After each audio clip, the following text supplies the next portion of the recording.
First thing on the agenda is a very important item, and I think it should be noted that it is our chief analyst's birthday today. Dayton, happy birthday.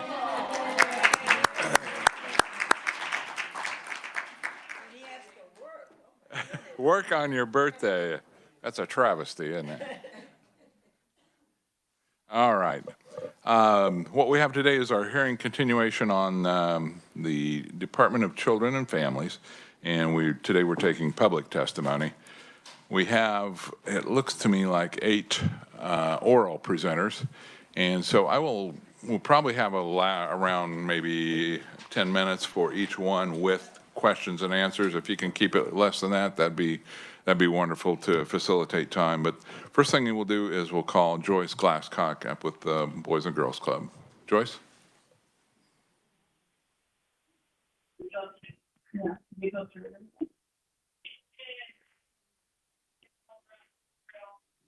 How's that?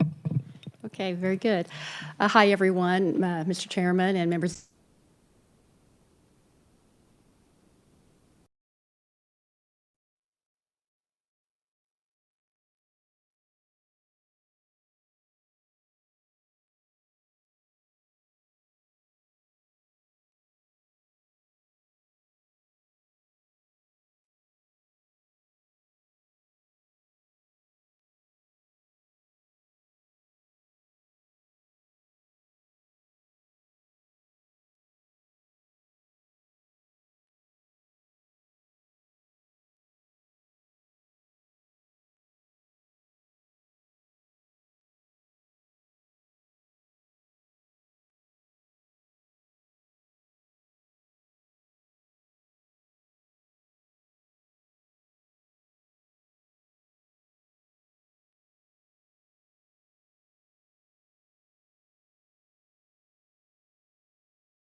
Correct.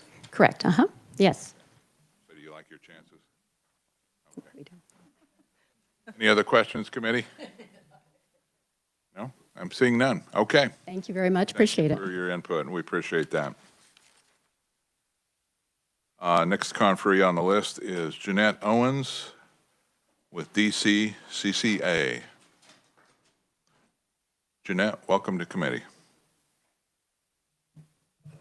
Thank you, Chair and members of the committee. I appreciate being able to speak with you today.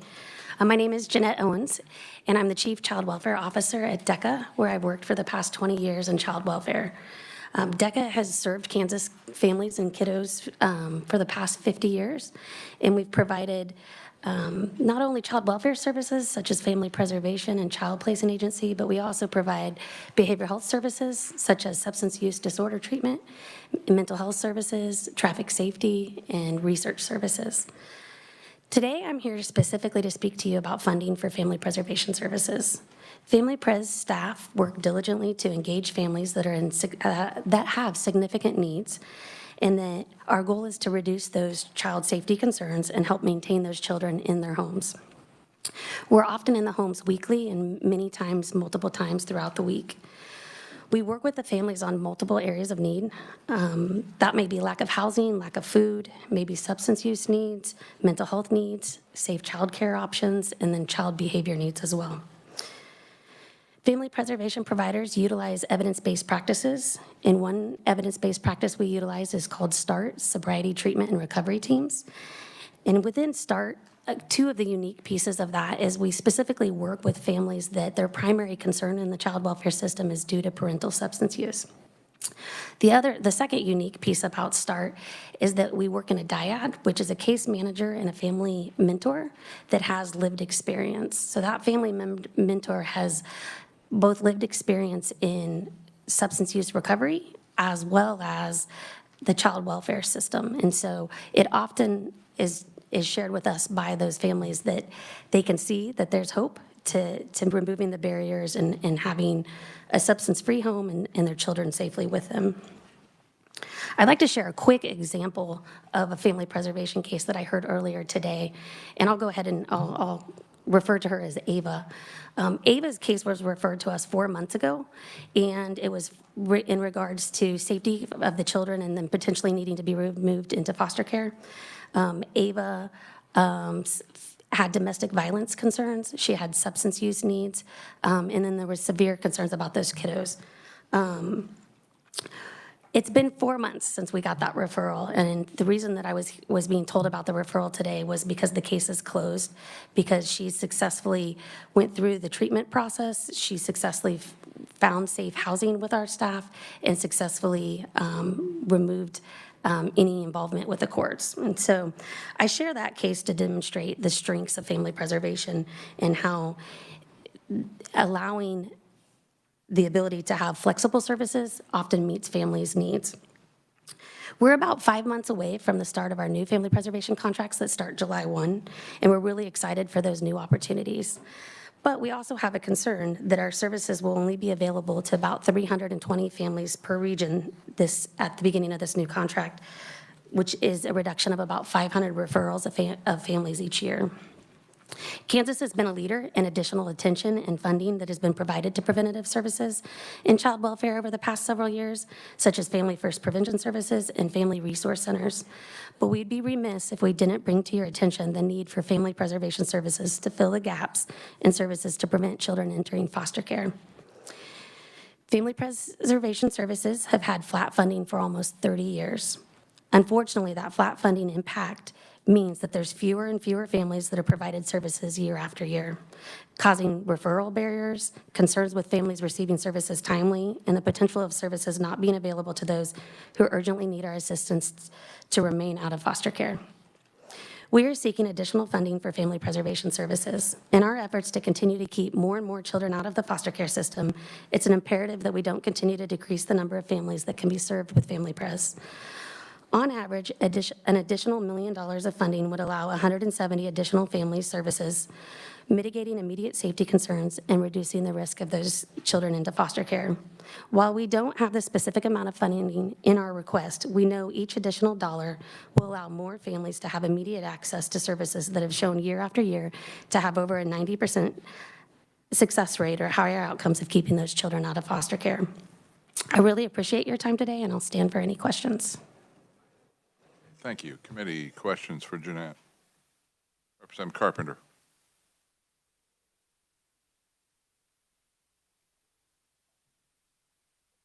Boy, I was really prepared for that. So this is a question of the day. What does DACA mean? DCCCA. Thank you. I appreciate the question. I often answer this question not how I've been directed to answer this question from our communications department, so I apologize in advance. DECA when we began, stood for Douglas County Citizens Committee on Alcoholism. And as we grew past Douglas County and as we grew past substance use treatment, our board chose to shorten it to DECA. I often say it doesn't stand for anything at this time, which is what they've asked me not to say. So we do have a tagline that we use with it, but it is really just DECA. Well, thank you for that. I've seen a lot of acronyms, but that's not one that I recognize. I appreciate the question. Representative Reeves. Thank you for your presentation. On page 2, you cite that the new contract starts in July 1st, but there will be services available to over 500 fewer families. Where's the, where'd you get those numbers? Yeah, thank you for the question, You'll arrive at that, Representative. yeah. I appreciate it. So currently, I'm speaking to the two regions and that reference is into the two regions that DECA serves. And so the current contract, we're able to serve 572 families per region. And the new contracts will be serving 320 families, I'm sorry, per region. So that 500, it is a little bit more than 500 fewer.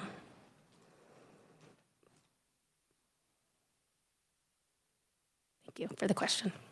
Representative Clifford. Thank you, Mr. Chairman.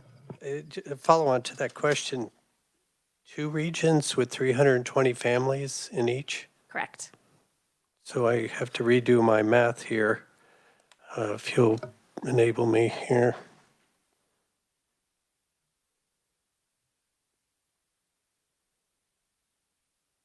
So 20,000 per family is the 13 million?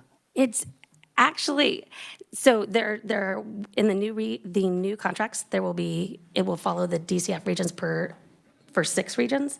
And so each of the other contract providers also have 2 regions. So there will be 3 providers, each having 2 regions.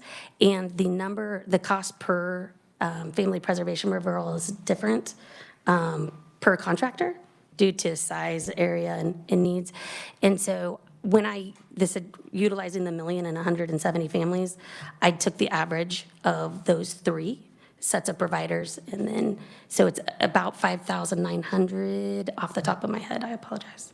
Thank you. Follow up? In the governor's budget, she recommended only half the funding for, family, let's see if I see it here, family resource centers. Are you associated with those, or do you work through those? Not in family preservation services. We do not. We work in partnerships potentially for resources, but they're not connected. You're not. So do you know what you do that they don't do, or what they do that you don't do? We specifically provide the case management in the home to those families, and so we may utilize a family resource center to send them for additional resources. But our case management, where we come in and have that intensity in-home meeting, setting up those assessments with them initially in the home, the case plans, and working through that process is a little different. So they're a destination and you are a service. It's a little bit some of those destinations can be services as well within the families, but all of our services are in the home. Just, we know none of us like duplication, so appreciate you explaining that. Thank you. Thank you, Mr. Chairman. Committee, other questions? Representative Barth. Thank you, Chairman Mason. So just to kind of piggyback on that, and I'm looking here at the governor's budget, it looks like, and I don't know if I'm reading this right, page 13, item number 21, it was actually 3.2 million. I think you're requesting $1 million, so maybe there's separations or something different there. And so I'll let the researchers here kind of maybe look at that. And then the real question I have for you would be is that you said something about 3 providers per contractor, and who are those providers specifically? Where are they located and what are they called? Like, can you please give us the details for Yes, thank you very much for that question. I appreciate it. In my testimony on the second page, there's a map that has those contractors identified, and that will start July 1 specifically. So there's TFI, that's those western regions. There's Cornerstones, that's kind of from Nebraska down to Oklahoma in the eastern region. And then DECA has those two more populated areas that are in between those, so the Wichita area and the Kansas City area. Thank you for the question. Committee, other questions? So in that, will those other two providers have the shortfall of funding that you're describing? We are still working on some of those conversations, specifically to work through some of that. And so I apologize, I didn't have a specific funding number because I think there's still additional conversations that can be had. The two regions that you have, they're the most populous, or could you characterize that as far as the percentage of Kansas population, or? I don't know the best way to respond to that. I apologize. I believe so. There was something in the budget for you last year, am I correct? Because I remember looking up the acronym to see what it was a year ago. So DECA hasn't requested additional family preservation funding that I'm aware of. okay, It has been a flat amount since it began in privatization. I looked up the acronym. But okay, committee, other questions? Representative Barth?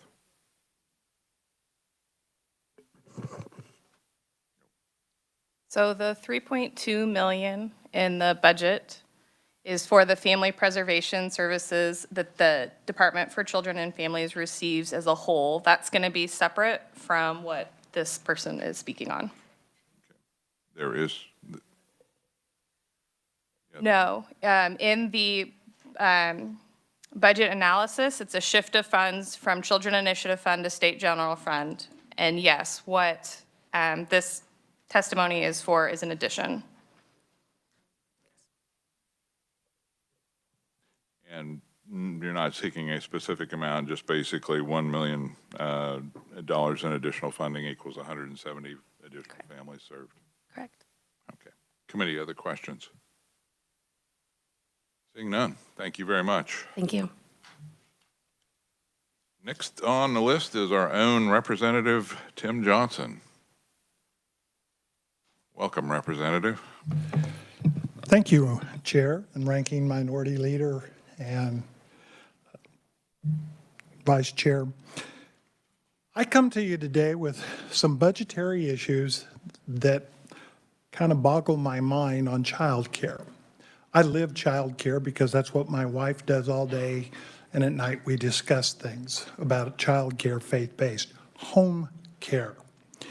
So there's a few facts we need to understand. Home-based child care, which is HBCC, accounts for about 97% of all child care settings, serves about 2/3 of the children, and that's from the Council for a Strong America. But we know that that's been dropping. One estimate is that it's been a 25% drop in recent years in HBCC providers. Now, we think part of that's probably from COVID. But to meet the child care needs in a state as diverse as Kansas, with our western desert region, so to speak, of lack of facilities, the metropolitan areas, we need to accommodate both rural and unconventional settings. People who work shifts, first responders, work cultural and linguistic needs. So home-based providers are truly entrepreneurs. We've had the small business people in today. It was wonderful talking with them. They're the ones that can serve as a force multiplier for us to get those child care needs spots that we need. Now, a lot of states, including Nevada, our neighbor Missouri, have begun to use what we call home-based child care incubators, which come in and set things up, organize it, get them started, and then can step away. And we know that when we do that, we are getting quality childcare slots at a much lower cost. We've heard over the last couple of years, and I'm quoting from Child Care Aware of Kansas, we need about 85,000 more child care slots. I don't think anybody's going to argue that, and in a variety of places. Last year, it's my understanding, Kansas distributed about 65 million, now that was mostly federal funds, to nearly 6,000 daycare slots in the state. But a lot of that went to what we call center-based care, only directed to about 67 communities. Center care, the large corporate, the business that's designed strictly for child care. So the governor now recommends $30 million in one-time expenditures to extend this program once more. So here's the data that we have from last year. About 2,500 to 3,000 slots can be created using that 30,000. Over a year ago, I began looking at ways to promote child care, reduce cost, the issues involving overregulation and matters of that sort. And one of the things that we came up with was this incubator process. And I worked with a young protege that came out of my high school, a young man, Colton, who sits here today, who has an ability to compute at a level I do not understand. He went to work very early, right out of high school, for former Governor Collier. I trust him and I watch him digest budgets. It's scary to me. I had trouble with just regular math. But we know that based on the 30 million, we're projecting that only about 3,000 more slots will be created. But I have a proposal that would utilize a different format, the incubators, that could produce for 10 million, 4,500 slots. That's 1,500 more. So we're proposing a $10 million appropriation over 3 years, result in at least 375 new home-based child care providers for a total of 4,500 openings. This includes 2 years of support and technology for each new provider. I don't think it's a secret, but many people are advocating for the large center-based. Don't think so. On page 3 of your information are some of the numbers that we've prepared for you. About 10 million of the 15 total that we would ask would go to DCF to award the funding to a non-state partner for the recruitment and retention of home-based child care providers. The Michigan appropriations bill that was enrolled in 2023 utilized this format and shows great results. And so you can see on our proposal on page 3 some of the funding. And I want it very clear. It says eligible recipient under this must partner with the Department for Children and Families. I am a strong supporter of our, where you see, right back here. In the 3.5 years I've had a chance to work in welfare, foster care, there's not a more caring person that I have met than Laura Howard and her deputy, Tanya Keys. I want them to run this because they're the ones that have the heart for it, and I trust that they can manage our money. So requirements are listed here on page 3, how it would be done, and we want to make sure that there's a $5 million earmark for the governor's intended sustainability grants to continue for existing home providers. That's the option. So those are some proposals we have as you look at the governor's budget. And I know there are some things in the budget and some changes that are proposed for child care. Today, I just learned before I walked in this room that the fire marshal has already taken over now child care examinations. It's been done locally as long as I know. Local fire departments did the inspections. The state fire marshal today issued an order that they will take it over. I know in the governor's budget, she has plans and funding for additional fire marshals. Why? What's wrong with these wonderful fire departments I've worked with? There's some other issues that I have, but it all comes back to home-based childcare. And so I hope that as you look at your budget, you will consider this proposal. And if it's appropriate, I'd like for Colton just to be up here for any questions that might deal with money. So I would stand for questions. Committee, what questions do we have for Representative Johnson or Colton? Representative Barth. Thank you there, Chairman. So I'm a big proponent for home-based childcare because that's what I use, but I am not understanding why we would just give money to home-based or to facilities I don't understand where the money would go, what it would be used for. Go ahead, Colton. So existing right now in the governor's budget request is $15 million for sustainability grants. I believe that's what you were referring to, as that is a $4,285 check to up to 3,600 providers across the state. What the Representative Tim Johnson is proposing for the committee to consider is changing that $15 million earmark to say 10 million of that would go towards an HBCC incubator to go and create and retain 375 new home-based childcare providers. And with the remaining 5 million, then striking out center-based care, so that way the existing home-based childcare providers would have access to the $4,285 check, and that would be for around 1,165 providers. What we call an incubator is a staff that walks in. They come to the spot, they meet with the people, they organize them, the small business models. This is what you need to do. This is your licensing. These are some of the keys. These are your training issues. Facilitate that, provide the software programs that are necessary to operate and do the record keeping, and then assist them through those initial phases as they operate their child care. And so it's the incubators, this organization that is funded to come do the work. Not asking the state to take over additional duties, but this incubator. Does that help? I think that helps. I guess I just think that there's a lot of rules and regulations and hoops that people are having to go through to even get to that point. So I feel like that's the true challenge, and we're not addressing that issue. And I don't know how Well, that. I had a bill last year that dealt with the rules and regulations. It was vetoed. And under the current proposal, there's going to be even more regulations and rules coming out based on the study that was just published.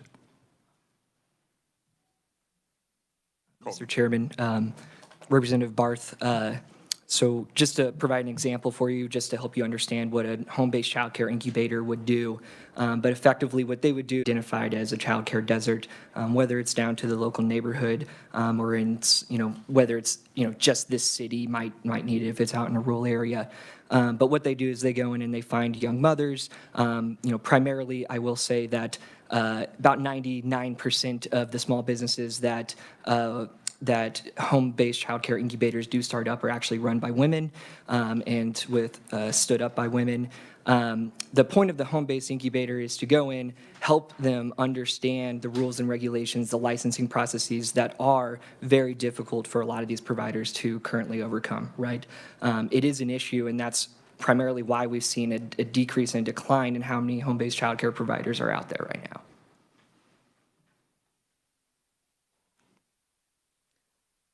I think we should come up with a solution to go back to what we did last year, which is try to find a way to reduce some of these rule regulations. I mean, additional $10 million. I'm totally for more childcare, but I feel like we've got things way so stringent that it's making it almost impossible.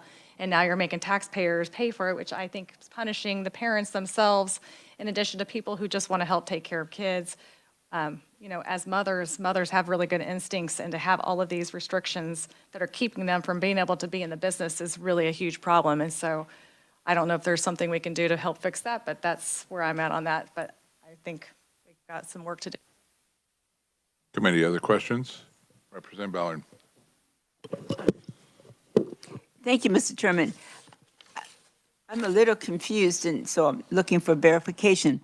All right, we say here that the governor recommends 30 million in one-time expenditures to extend this program. Is there anything that excludes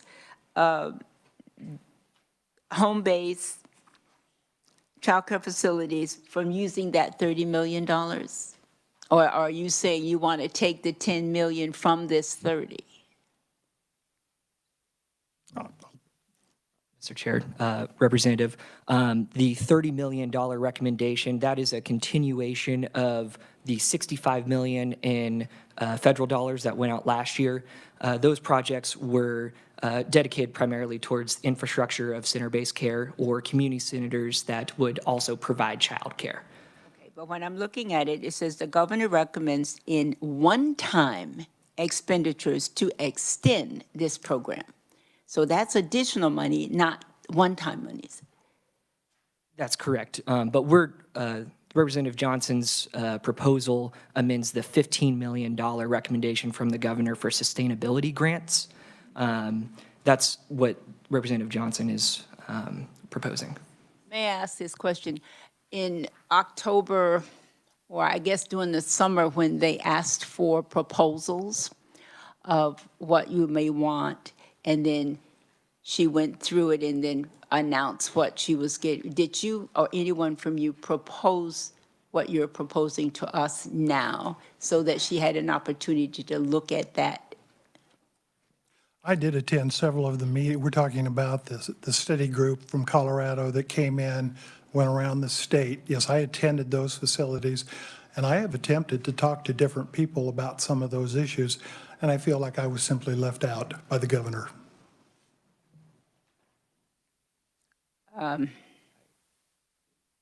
Okay, so let me get an understanding. You're asking for the 10 million, so that's an additional funding, correct? No?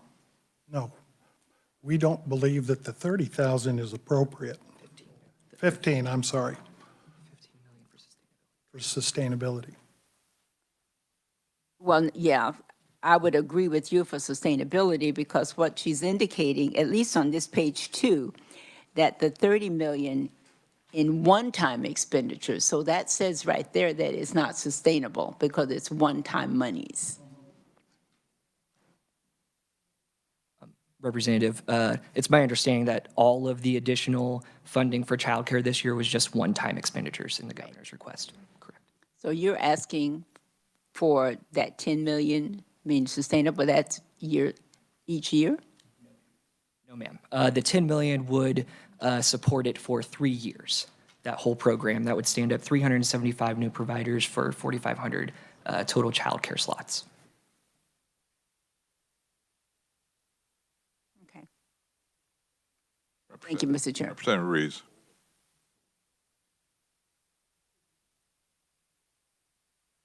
Sorry, I'm still just trying to make sense of, I need to know where it is in the budget, and it looks like it's number on page 10, I don't have the budget. number 22. Is that correct?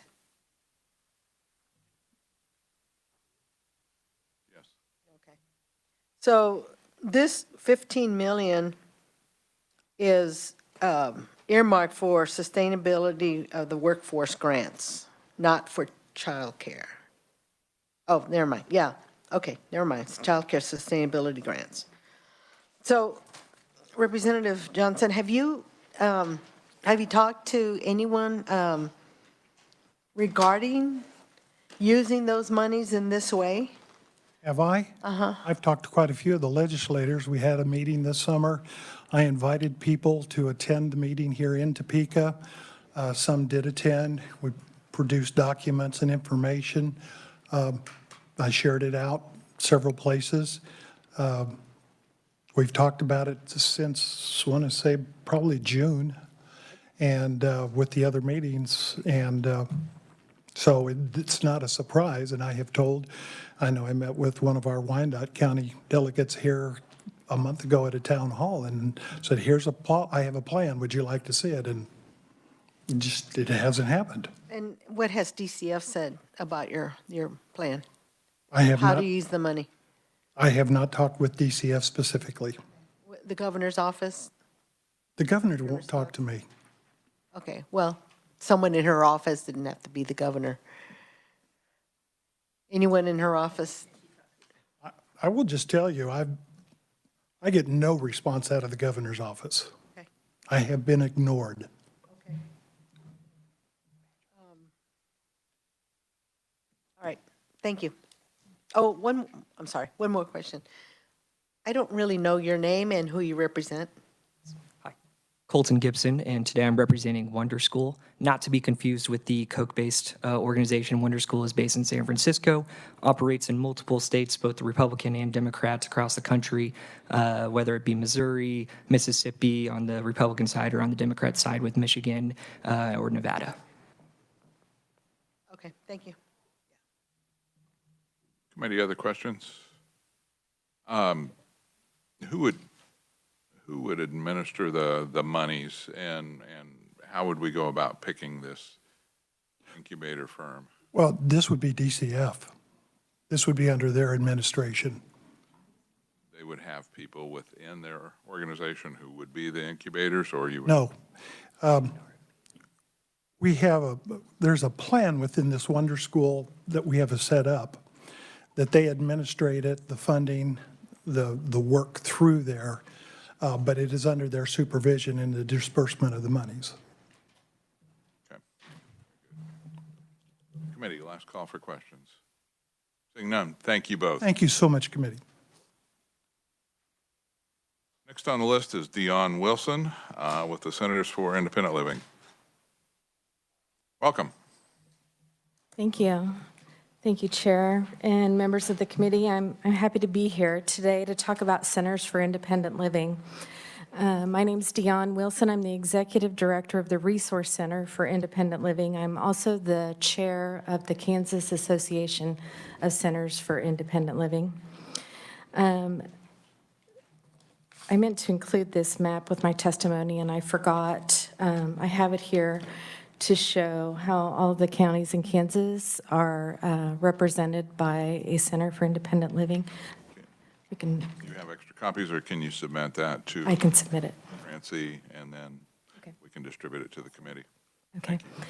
There are 10 centers for independent living in the state of Kansas. They're all independent, nonprofit organizations. Our missions are to support the independent living of all people with disabilities across all ages, across all disability types,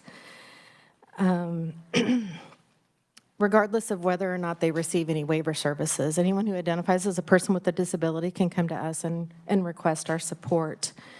We've been around a long time. The center I work for is celebrating our 40th anniversary this year. We're excited about that. RCIL has offices in El Dorado, Emporia, Iola, and Topeka. Our home office is in Osage City. Last year, we received an increase in our grant that we receive from the Department for Children and Families through Kansas Rehabilitation Services, and we were incredibly grateful for that. As promised, the center I work for used that money to hire an additional staff person that works from our office in Iola, and she's been a wonderful addition. The staff that we have work one-on-one with folks to grow their independent living skills. We provide some required services. We call them our core services as well. Independent living skills training, advocacy, peer support, deinstitutionalization, which is if there's an individual residing in a facility that wants to move in a less restrictive environment of their choice, we help them make that transition. We also provide youth transition services for youth graduating from high school and moving into adulthood to ensure that they're successful in that transition. So we were very grateful to receive that increase in funding. This year,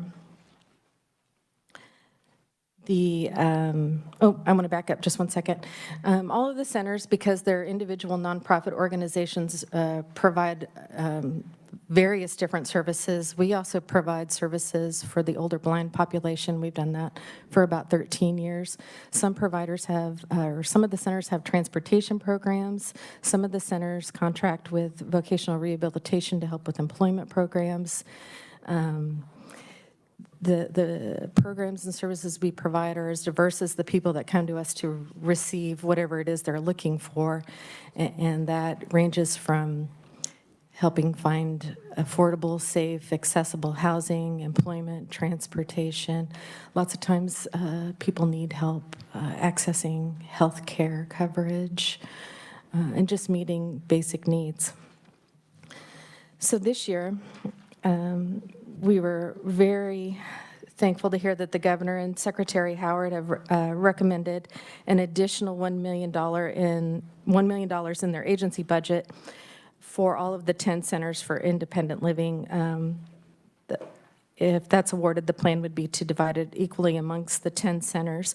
Initially, our request was for $3 million. That would help us achieve a base funding that's been recommended by the Association for Programs for Rural Independent Living, just to, that would make sure that each center has at least $650,000 a year to provide their services. In my testimony, I also included several success stories. We could talk all day about our programs and services, but when you actually get to read about how it works and what the outcome is, I think that's the meaningful part.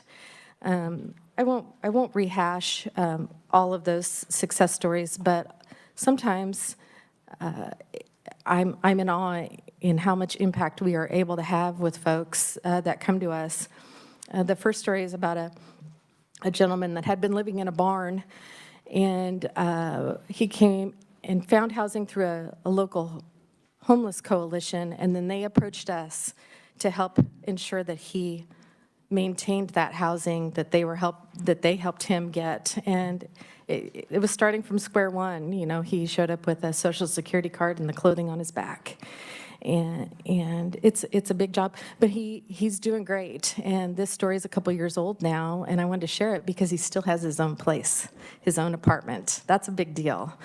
But he also knows that if he comes across something that he doesn't know how to manage, then he can come back to us and get the support he needs so that he can keep living independently. We have volumes of success stories like that. Last year, the center I worked for served about 1,600 individuals with 1,637 actually, individuals with disabilities, and then we provided another 2,200 instances of recorded information and referral. So that happens a lot when people who've acquired a disability, they don't know where to start. So they call us and we help get them connected with the resources they might need. Maybe they need a ramp built, or lots of times they come to us, they need a ramp so that they can leave the hospital, so we'll help them set up a portable ramp until a permanent solution can be found. Maybe they need some medical equipment. A lot of the centers loan that out free of charge to people.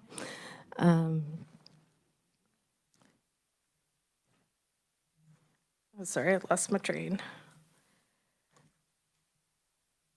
Well, I'm just thankful to be here today and tell you more about the centers, and I hope you'll have a peek at that map so you can see where your areas are, which center covers your area. We like to spread the word because we hear that a lot. I didn't know you were here. Lots of times people don't think about us until they have that need. You have to be at the right place at the right time to find people when they're looking for these kinds of services. So always appreciate the opportunity. I have some questions if you're prepared. Please. Committee questions. Representative Ballard. Thank you, Mr. Chairman. I need a clarification. First of all, I'm going to tell you, I'm a real strong supporter of the independent centers. You indicate here that you received an increase in grant funding through Department of Children and Family. Yes. Okay, I'm trying to remember if, I thought social services budget added additional monies to Centers for Independent Living last year. Yes, ma'am. And so we must have done that in the DCF budget. Yes, ma'am. Okay, am I correct? Okay. Could you refresh my memory? How much did we allocate? It was a 20% increase. Right now, the DCF budget has, well, currently, I think it's $3 million of those funds come from DCF. Now, some of the centers also receive federal funds, so our total funds from together, not all the centers get that, but it's about $4.2 million. So that was 4.2. and you- Total funds, yeah. to- Please. Audrey's, Can she speak? oh, I'm sorry. Sorry. I'm Audrey Stramer, and we're the secretary for Castle, and I have a little bit more of that in my testimony. But last year, it was a 20%. Pull the mic down. I forget how short I am. It was a 20% increase per center's grant. So for some centers, that was $20,000. Some got a little bit more. So that did vary. But we're very appreciative. Yes, thank you. But that's what I was trying to think, and I couldn't remember the total amount, but I know it was prorated by size Yes. through the 10 centers. Yes. And so when you indicated that you hired one person with that, all right, so when we look at that, the governor then gave you $1 million, all right, and you were asking for 3. Correct. With our share of the increase last year for our one center, remember there are 10, I hired one full-time FTE with our increase from last year. It was about $60,000 for my center. So now with the, okay, so the 1 million, you would be able to allocate, again, that would be to all 10 Yes, ma'am. of the centers. Yeah, it'd be 100,000 each, if my math is right, 10 centers. With the 3 million or with the The million? one, with the 1 million. 1 million you have.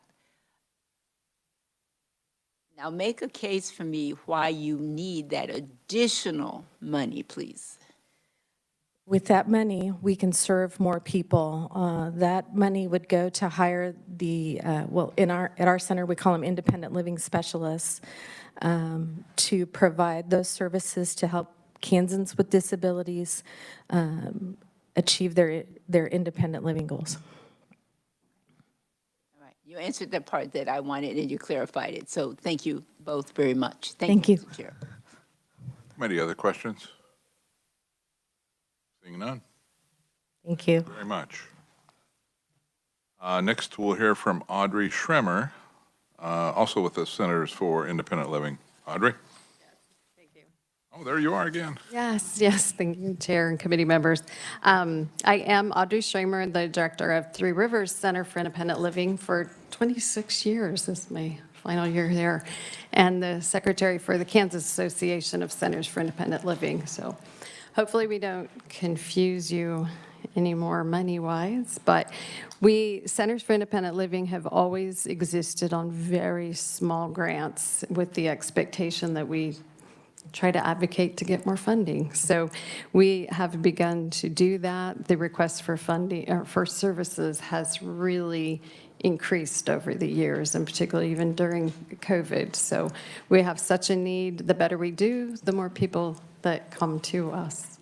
So as noted, and in her chart, there are 10 centers that cover the entire state. There are centers for independent living in every state across the nation. Some do not try to do as much as we do. There are a lot of states that have counties uncovered. We've made a commitment in Kansas to do whatever it takes to provide services for each of our area. And that varies widely in the number of counties that we serve. And that has just created historically over time of how that came to pass. Oh, we want to make sure that we explain that Centers for Independent Living cover gaps in services that no other entity covers. In previous time, we've shared a graphic that shows there are people, mental health centers, of course, serve people with mental health issues, developmental disabilities centers, strictly the people with the intellectual developmental disabilities, area agency on aging, the over 60 crowd. Centers for Independent Living serve all of these individuals. So persons with disabilities, all ages, all income levels, and, excuse me, whatever their needs are, they come in the door, ask for help, and we're there to develop a plan and to work on their goals. Okay. As noted in Dion's testimony, we have mandated services that we have to provide. We, as Centers for Independent Living, actually historically created these mandates, so we don't look at them in that way as more of a passion. These are things that we do because there's a need. And in also determining these needs, we get feedback from our service areas. We have regular meetings at Three Rivers. We're going to be having one next week where we get feedback from the community and the people that we serve to talk about what are the barriers there in their community, what can we do to address all the things that are going on. We're excited about that. And one of the issues that has been a barrier that we have been discussing since the creation of managed care is that people on the physical disability program don't get cognitive case management services or any type of service that follows what used to be available to them when Centers for Independent Living provided those services. So since the creation of the waiting list for the physical disability waiver, we've been asking to find some way that we can help these individuals. So I'm excited to say that finally, after all these years, we are starting discussion with KDAD's team, and we hopefully by next week will have hammered out so that all 10 centers will be getting names of individuals on the waiting list that are in their service area. So we're going to be able to reach out to them, hopefully find them, because their information has not been updated while they're on the waiting list. So we'll do the outreach. We will see if we can help these individuals with their needs. That also leads to another reason why an increase in funding will be extremely beneficial, because with 2,500 people on the waiting list, this could be huge if even only half of them ask for ongoing services. That could be a challenge, but one that we're stepping up to the plate for, and hopefully we can make it happen. So again, what we came up with was the $3 million request initially. That brings all 10 centers up to a base level funding from a formula developed by KU Study and another team that did that. We're very grateful for the governor's $1 million that she put in the budget, but hopeful that we can finally bring SILS up to base funding. So thank you, and if you have any questions. Any questions for Audrey?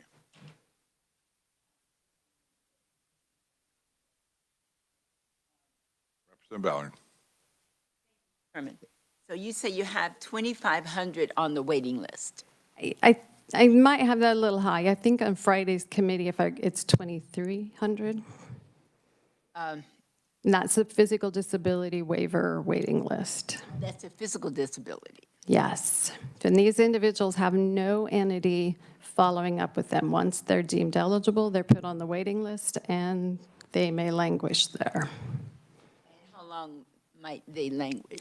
1.5 to 2 years. Are there any services provided to them in an interim in any manner that you know of? No. There's no entity that's assigned to follow up with them. And the physical disabilities, the sooner you start on that, the sooner they're able to rehab and then get off and become productive. Am I correct? And it may depend. Not everyone might come off of the waiver. Quite often, by the time they're at this point with a physical disability, it could be a continuation. It could get worse, honestly. So then all centers, you say, would bring them to the base funding of what, 650,000? Yes. What is the base funding currently? It's all over the place. There are a few. Based on the size of the 10? It's really based upon when they first got their grant. There was no formula. I don't want to get into the weeds here, but there was no formula in the early days. When money became available, it just kind of got dispersed. And I can't speak for DCF and any rationale behind it. I can only say that over time, you have people who cover huge areas, like all of western Kansas, that have lower grants than people that might cover 2 counties. So we're hoping to bring everyone to a level of 650,000, and then down the road, as funds become available, we worked again with KU to develop a funding formula that will be better. But all of your 10 independent centers are different in size. Yes. So if they're different in size, are they also different in how many individuals they treat? Yes, they would be. Mm-hmm. Bringing them to 650, I treat 100 over here, and this one treats roughly 45 over here. Why am I at the same base level? So, good question. This was done quite some time ago. This is the base funding is based upon all those core services that we had listed. In order to even provide the core service, you need to hire this individual and maybe this many individuals. And so when KU and the study team analyzed that, they felt that this is the level that would be needed to establish a center for independent living to provide all the core services. Excuse me, I said one more, but then how would that larger center get their additional funding in order to treat the number they have? In some way, the same as we've been doing now. We have other contracts. We write grants. We do what all nonprofits do. Is that's helpful? Yeah. Okay. Committee, other questions? Seeing none. Thank you. Thank you. Next, we'll call Rachel Marsh with Children's Alliance of Kansas. Welcome. Good afternoon, Chair Mason, Vice Chair Carpenter, Ranking Member Ballard, and members of the committee. My name is Rachel Marsh, CEO of the Children's Alliance of Kansas, and I hope to not take the full 10 minutes that you've offered, unless Ranking Member Ballard peppers me with as many questions. You may be aware of the Children's Alliance. We're an association of 19 private, nonprofit, family and child service providing agencies that come together around strengthening the child welfare system. You have been a great supporter of the Children's Alliance in the past and our members and the foster care system, and we thank you for your support. I want to point out that last year you granted the Children's Alliance requests to support DCF in a really important series of areas: therapeutic foster care, youth with complex behavioral health needs, and youth with intellectual and developmental disabilities. And all of those funds have been going through the DCF process and are beginning to strengthen our system in dealing with the youth with more complex, challenging needs. And I want to just mention that and thank you for that. This year, we support the governor's budget proposals for DCF, particularly the enhanced funding for the comprehensive child welfare integrated system. I will point back to 2018, I believe, when we first started talking about the data system at DCF, and I'll just remind you that at that time, and it's still basically the same, we were one step above paper. We need that comprehensive child welfare integrated system, and we thank you for support of that. There are 2 additional enhancements the Children's Alliance asks you to support, and they're not as great as last year. They're great, but not as much as last year. The first, they're based on our identified priority advocacy issues for the Kansas system. And the first one is workforce. As you know, the child welfare workforce has been a challenge. It's very, very difficult work. We have worked with KU and with the support of this committee to bring over workforce professional development coaches and trainers to the Children's Alliance. Last session, this committee actually fully recommended our funding for the Can Coach program, and eventually at the very end in conference committee, that amount was cut, and we were only half funded for this program that we brought over to develop supervisors in how they can train strong case managers in the child welfare field. And also the Can Coach model supports the recognition and management of secondary traumatic stress related to the practice of child welfare. These two programs have now migrated to the Children's Alliance after a long-standing federal research project with KU, and we are asking that this committee restate your commitment to the workforce of the child welfare system by fully funding the Can Coach program. So what that would mean this year is $400,000 additional dollars. You supported, and we ended up getting $350 last year. I just want to be clear so everyone's understanding.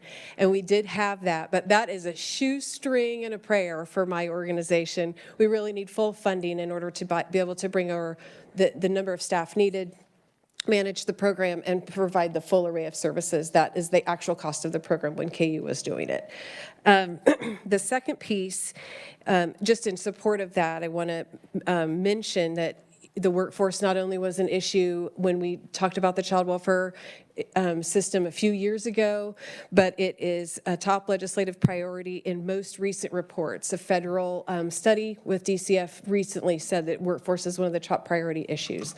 So this is, we feel, a relatively small investment for a great outcome to improve, retain quality, and better trained case managers. The second request that we have is related, again, to those youth with complex needs that you've heard me talk about before. And that has to do with a new program that DCF has worked with KDADs to have become a new Medicaid service. It's called the Behavior Interventionist Program.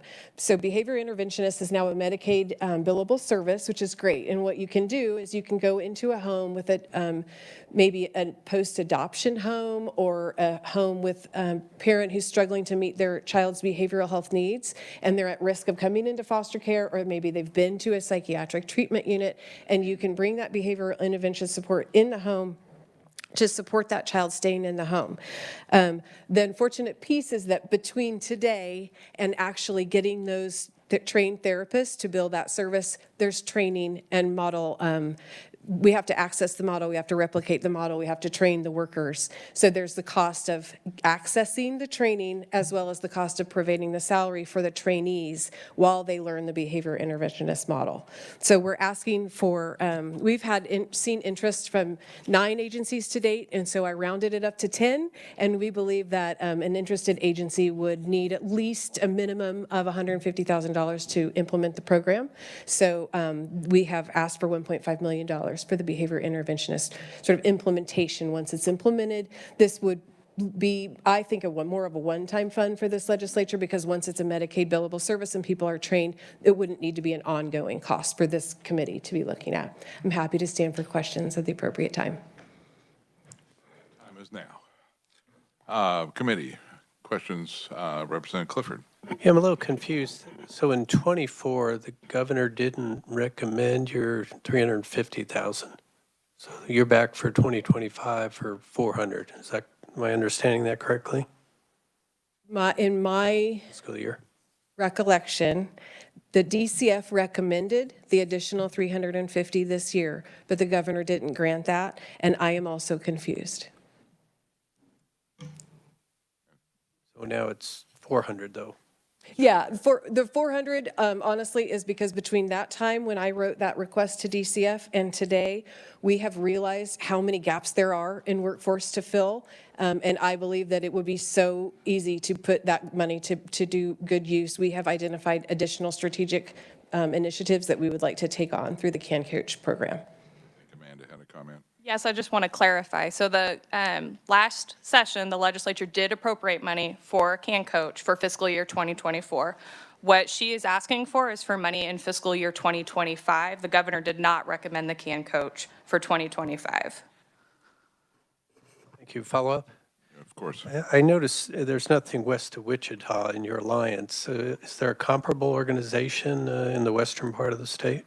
Oh, gosh, we represent agencies that serve every county in Kansas and every community in Kansas.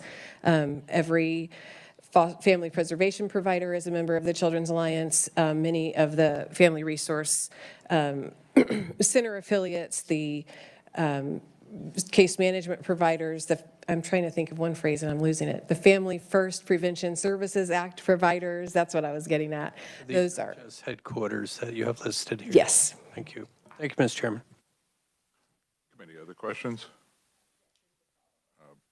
Yes, Representative Ballard. Representative Clifford answered part of that question for me, but what it was it, I'm not looking, was it 291,000?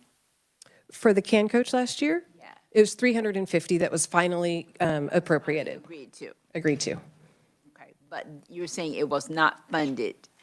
That remains. What we're asking for, what we need is $700,000 a year.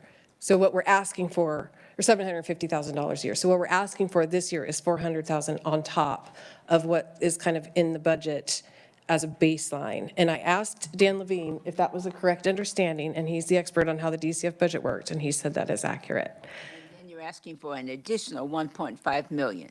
For the behavior interventionist program, then that would go to DCF entirely and is not an earmark for the Children's Alliance.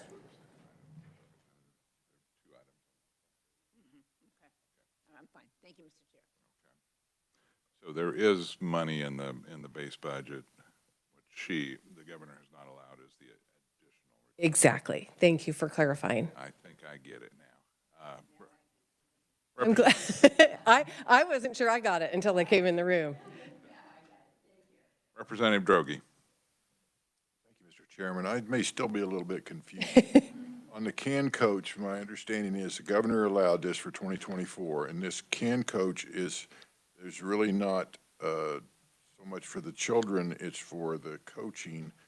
So to make the staff feel better, boost morale, and then she's come back and said that she doesn't want to do it for 2025. Is that the way it is? Thanks for offering. I will try to say it again. She has said she didn't recommend the enhancement above the 350 for 2025. And honestly, I will have to take issue with the governor on this one because I believe that if you talk with the workforce, if you read the research, the number one reality for child welfare workers, if they're not happy with their supervision, that's why they leave. This is a training to make supervisors better understand how to develop their staff into better professionals with better skills. So it isn't just about morale. It's actually teaching child welfare case management skills. I've questioned whether we should even call it coaching, although my coaches would tell me we should. It's really training and how to do child welfare case management through better support of new supervisors. As a new supervisor, relatively myself, it's difficult to be a supervisor and it's difficult to do child welfare. So when you combine them, it's a real challenge for people. You have previous training and being able to operate these things. I mean, I would assume you get out of school and you've had the training and then you step into the position, but you say you still need more training. Oh, gosh, yes. I will give an example of myself personally. I had a law degree and a master's in social work, and I began work while I was studying for the bar as an adoption case manager. I worked for 2 years in the Kansas child welfare system before I understood what I would consider to be the most basic understanding of how things work. You simply cannot get all the education about the reality in the field in school. We have to have the training in the front lines, and it's daily and ongoing. And I also mentioned, since you've left the door open, the secondary traumatic stress for child welfare case managers is 100% real. I can tell you today, many nights that I stayed awake worrying with stomach aches and nausea about what I was going to do about the safety of a child on my caseload. And I believe I'm one of the highest trained professionals who had entered that field. Coaches are agency personnel or contractors? Or They're hired now by the Children's Alliance. They are former experienced child welfare supervisors and directors themselves, and they would love to tell you more personally, if any. And I'll actually have some here in the building, I think this week, to talk with you if you want. Employees of the Children's Alliance. Yes. Committee, other questions? I see none. Thank you. Thank you. Next, we'll call Logan Stensing. Thrive Kansas, Zero to Thrive. Welcome. Good afternoon, committee. Thank you, Chairman Mason and members. Thank you for the opportunity to provide testimony on several items for the DCF budget. We are with Thrive Kansas. I'm leading our Zero to Thrive child care efforts. And for about 3 years now, I've been traveling the state, connecting with folks from families to providers in rural and urban communities with really one mission, which is how can we find and advocate for policy solutions to help folks within Kansas child care, families and providers in the communities that struggle with both. So I'm here today to talk about a few of the recommendations we think, based on all of our connecting and learning from people on the ground in community, being providers, trying to start up childcare, that these recommendations really get at the source of a lot of the struggles that are kind of occurring in our community. So I first want to start off with a story about First Baptist Daycare in my hometown of El Dorado, Kansas. It had served the community for 60 years. My grandma worked at that child care center for about 10 years. I spent some time in that child care facility, and generations of El Doradoans were impacted by the people that provided that child care until it closed in 2022. And in an interview with Cake News, the pastor of the First Baptist Church was talking about why they had to close. And he mentioned that we've just been unable to hire qualified teachers. We have done marketing efforts. We've done recruitment efforts. We've reached out to universities. In Kansas, we've had minimal response from that. So the final quote, and the thing that I think hurts me the most, is, he talks about when they had to close, it was the hardest decision he ever had to make as pastor, was when they had to close that operation. And I can tell you from connecting, and if you talk to your constituents, if you talk to people within childcare in your community, there are people that are exceptional human beings facing that same decision, that they have to close a program because they're not bringing enough money, because they don't have enough quality staff to provide the care that they need to. So when looking to solutions, especially within this recommendations, we can first look to the child care sustainability and workforce grants, because the financial reality surrounding folks in the early childhood workforce is one of the critical parts that leads folks to not being recruited and not being retained, because the average hourly wage floats around 10 to 12 bucks an hour. Most receive no kinds of benefits, and there's really no image of what their career will look like in advancement, how much more they could potentially make if they go get this degree or if they go get this certification. That doesn't exist in the vast majority of circumstances.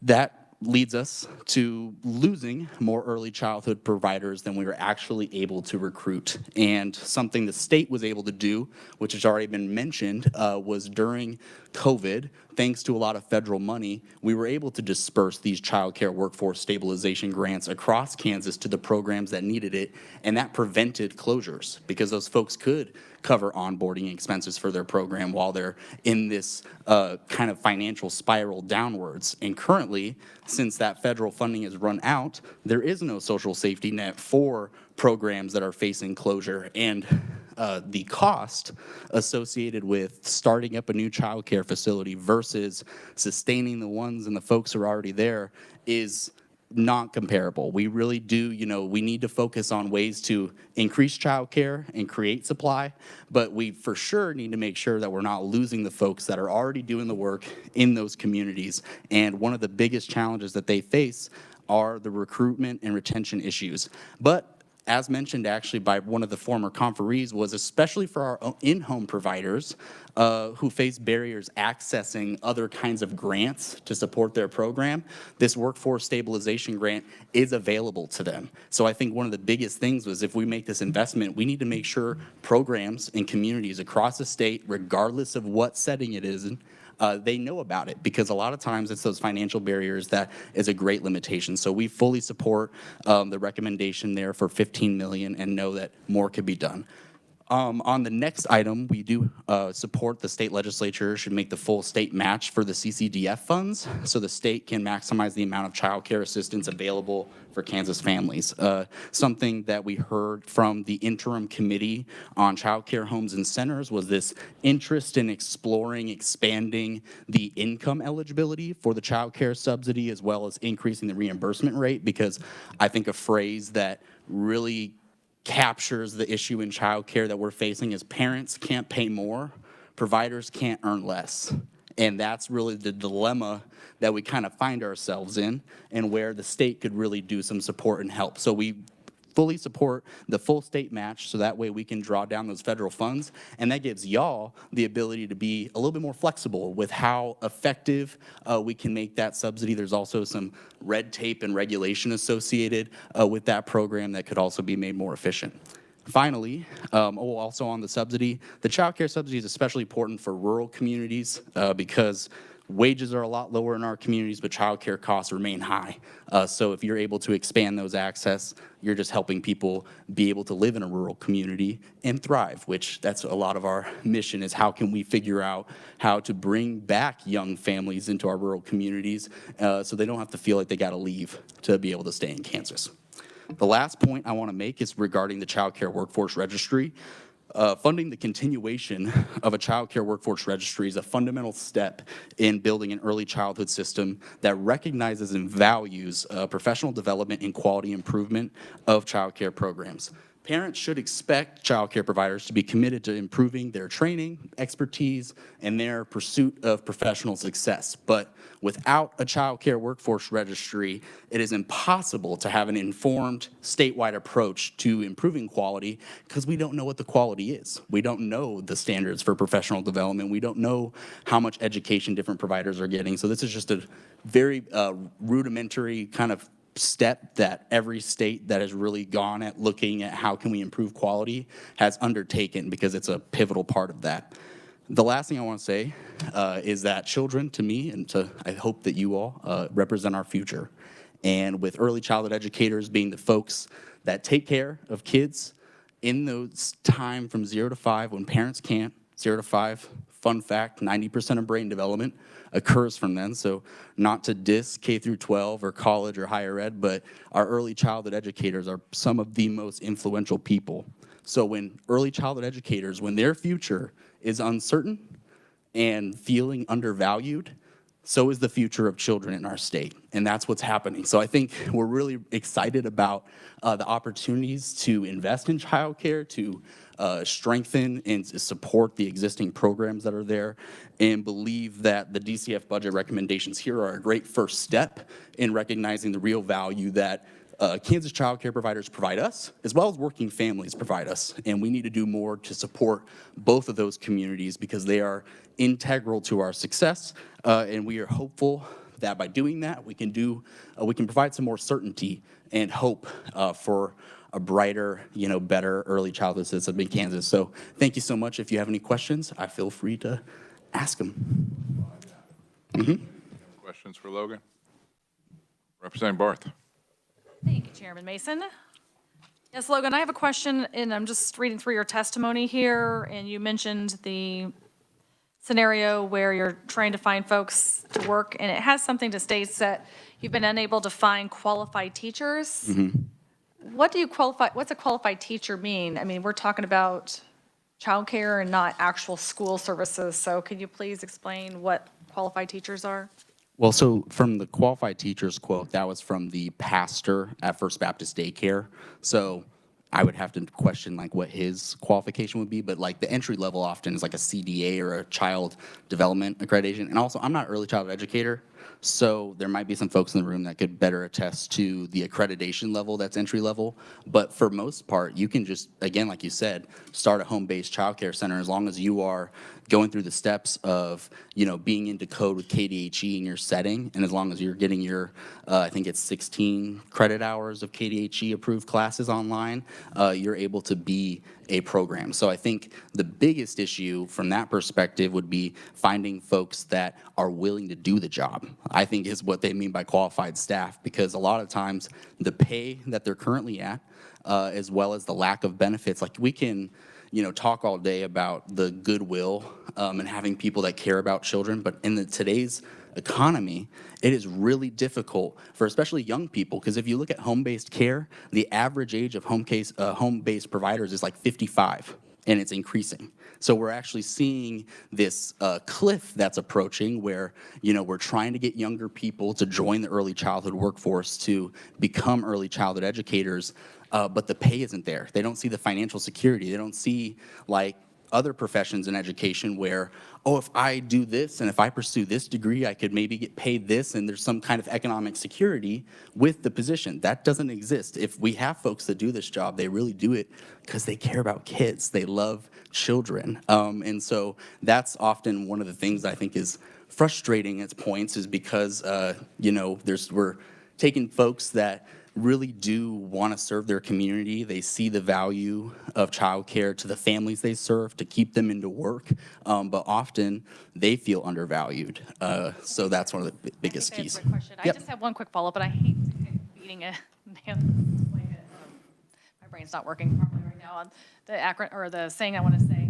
But I go back to like last year, like we had doing things that would make it easier for people to bring in a few more people, a few more kids, decrease the ability or decrease the amount that parents could pay, as well as give the ability for the facilities to pay their staff more to fix this problem without the government having to be involved with providing taxpayer dollars for this problem that we have. So I keep saying that over and over again, but I'm very adamant about not spending our taxpayer dollars unnecessarily when there are other solutions out there. So that's my thoughts on this. And so I don't know if you guys can, but we had a lot of proponents for the solution we talked about. So that we're in that field specifically.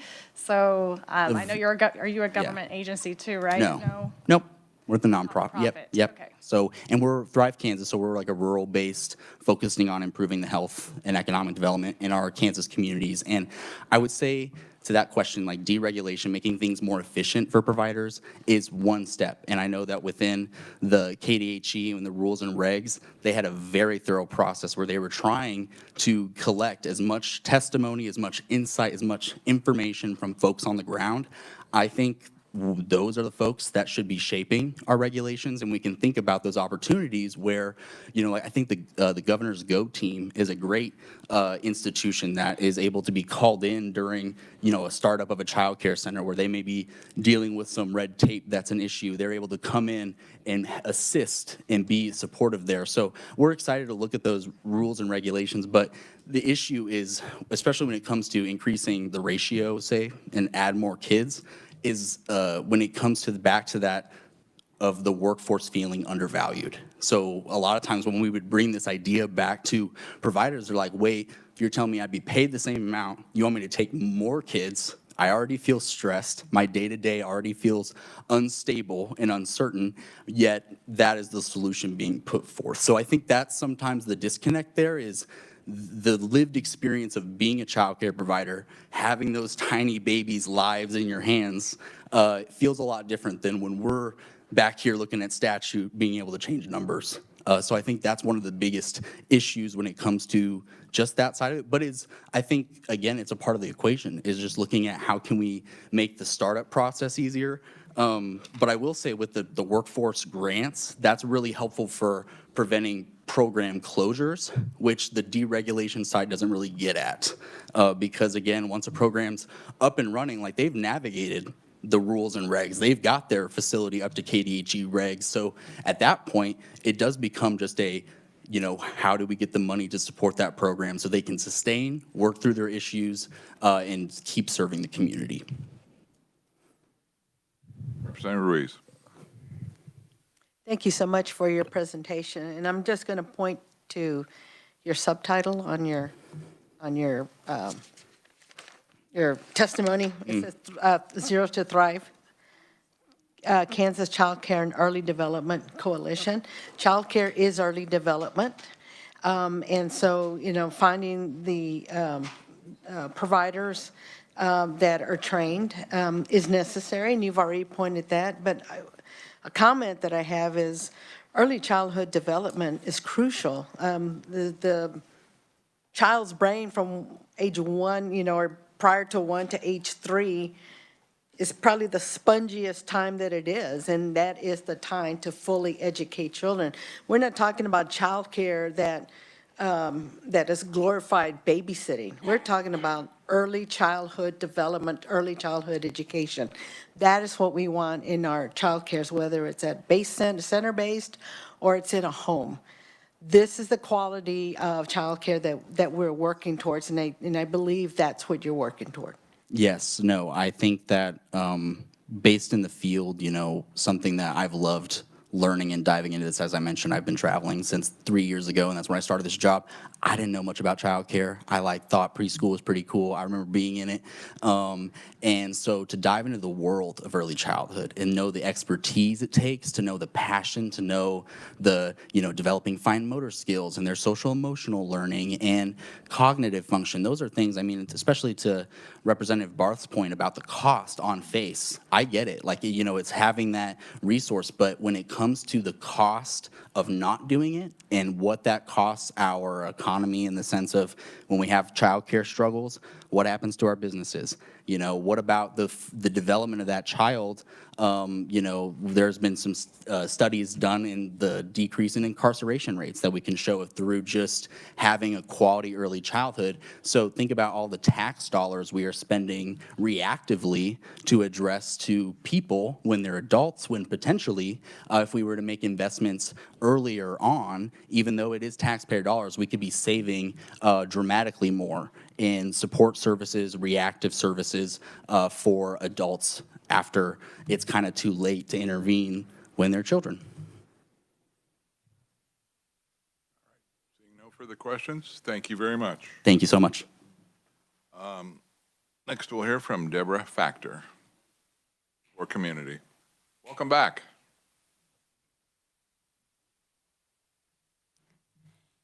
Thank you, Representative Mason and members of the committee. It's nice to see you again. I did a very brief recap of the presentation I made a couple of weeks ago with Rebecca Pancratz. Youth Corps Ministry, Core Community, is a program of Youth Corps Ministry. We see people in our community struggling. We believe poverty is the root cause, and we need our entire community, especially those experiencing it, to help us solve it. So we are a grassroots nonprofit mobilizing community members in very small communities to solve poverty. To date, we have 15 active programs and 2 new ones that will launch this spring. And just a real quick recap of our results. We've graduated 488 graduates. 79% have become stable. 71% have increased their income, and their combined income increase is now $4.6 million annually. And we have 20% out of poverty, defined at 200% above the federal poverty guideline, with a decrease in welfare assistance of almost $250,000. So that is our current data. If you go to the last page, just a quick summary of what we said last time. Our conviction: we have learned how to solve poverty, therefore we believe we must. Our dream is to take Core Community into every county in the state of Kansas. To date, our Core Community growth has been organic. To hit a statewide vision, we need to activate a strategic growth model. Our plan is to take a regional approach with a relational marketing strategy. We are requesting $350,000 in funding to begin to take it statewide. Our goal is to aggressively begin reaching out to communities in South Central Kansas region, plus Hodgman, Ford, and Clark, with the goal of launching 13 new sites. Representative Barth, you had requested a little more detail in that budget, and that is included here. Ready for Questions? Yes. Okay, committee, questions for Deborah? I think you covered it pretty well. The synopsis was good. We Thank you. appreciate that very well, Thank you. very much. Okay. Seeing no questions, thank you, Deborah. All right. Committee, I have some homework for you. I'm going to direct your attention to a plethora of written only that's in your folder. So go through that, figure out what our recommendations are going to be. We will finalize this budget tomorrow. If there's nothing else, we'll be adjourned.